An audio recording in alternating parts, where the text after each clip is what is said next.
തോട്ടപ്പള്ളി പുഴിമുഖത്ത് നിന്ന് മണലെടുക്കുന്നത് വിവിധ വകുപ്പുകളിലെ വിദഗ്ധർ ഉൾപ്പെട്ട കമ്മിറ്റിയുടെ നിർദ്ദേശപ്രകാരം മാത്രമാകണമെന്ന് ഹൈക്കോടതി. വിദഗ്ധ സമിതി രൂപവൽക്കരിക്കാൻ ചീഫ് സെക്രട്ടറിക്ക് കോടതി നിർദ്ദേശം നൽകി.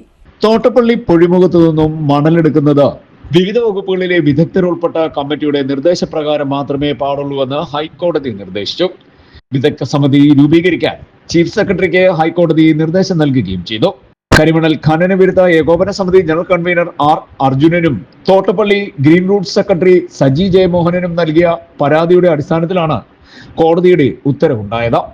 ഇനിമേൽ ദുരന്ത നിവാരണ പ്രവർത്തനം നടത്തുമ്പോൾ വിദഗ്ധ സമിതി കളക്ടർക്ക് നിർദ്ദേശം നൽകണമെന്നും കോടതി പറയുന്നു.